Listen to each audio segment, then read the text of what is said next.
We are to wait and prepare for the coming of Christ and acknowledge that racial tension has its fingers around the throat of America. How do we wait and prepare while we're living through so much? I know, I have an idea.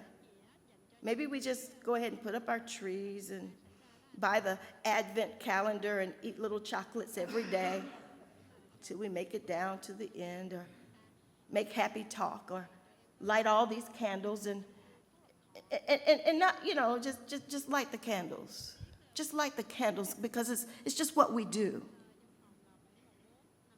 Or maybe we can go on a spiritual staycation and drink cocoa by the fire and let the world deal with the world's problems and pains and woes. Do we just shop till we drop? Do we get into arguments with people on Facebook who have varying opinions? Well, it's so tempting to do so. But this is the season of Advent. How do we make this season purposeful and powerful for the proclamation of Jesus Christ to come into the world, when the world is throwing a whole lot of stuff at us right now? Well, Paul had an answer.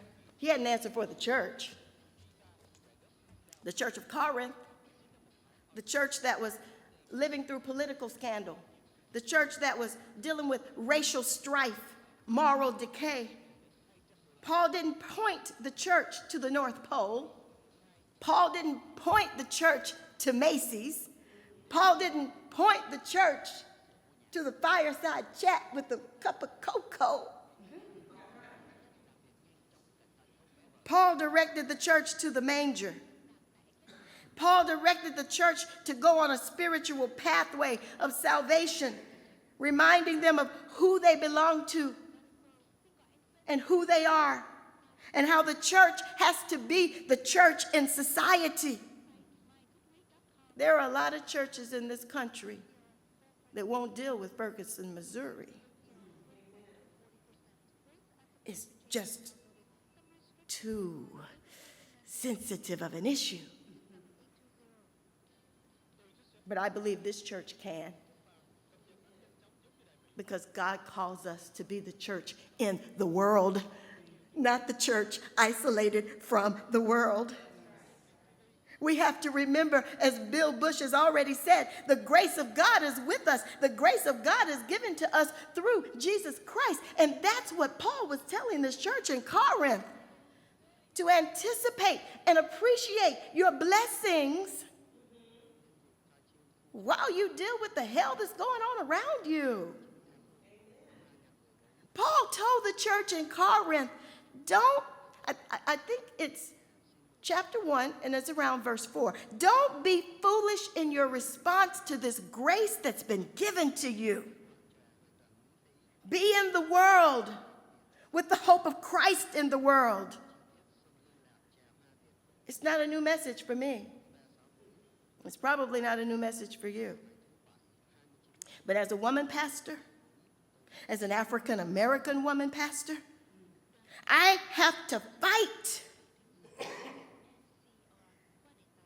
on a regular basis. I have to fight on a monthly basis. But I have to fight for my relevancy with my hope in Christ. Not my hope in getting somebody straight on Facebook. Not my hope in calling up the steering committee and we all get riled up and we go after somebody. No.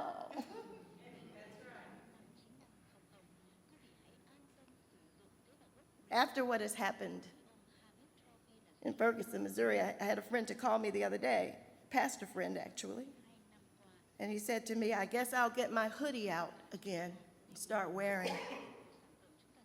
And I told him, well, if you wear your hoodie, Wear your hoodie with your hope in Christ. Wear it with your hope in Christ. So he called me today and he said, you know, I like that so much, I'm actually going to have it sewn as words on the top of my hoodie when I wear it. Oh, very good. It's how we anticipate and appreciate our blessings. While we wait on his return, Paul told the church to plant seeds of hope, and God will water those seeds with faith. While we wait and prepare and prepare for the coming of the Lord, for the birth of Christ, we have to plant seeds of help for those who are hungry.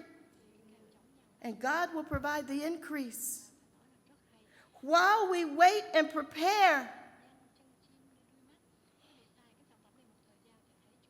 we have to plant seeds of justice and peace, and God will hear our cries and guide our protests and deal with our flailing arms and our wandering minds and our hurting souls and our hurting hearts, and I mean all of us.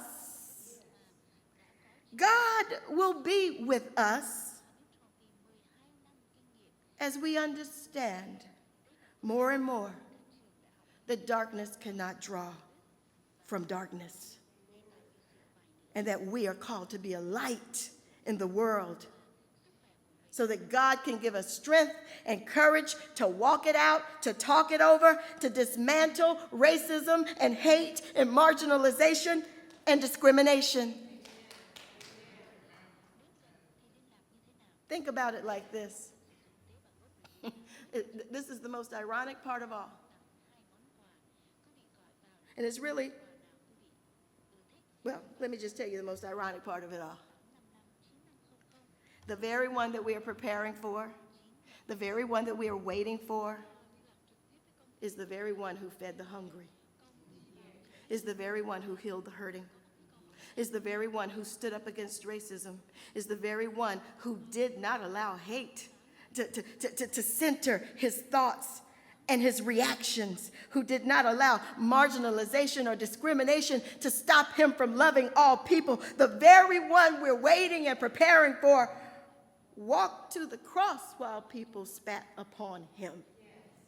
Went to the cross while they put a crown of thorns upon his head. The very one we light this candle for is the very one that knows our struggle. And we all have a struggle. It's not a black struggle. It's not a white struggle. It's not a Hispanic struggle. It's a struggle. And Paul's message to the church was to keep on walking the walk and walk it in light.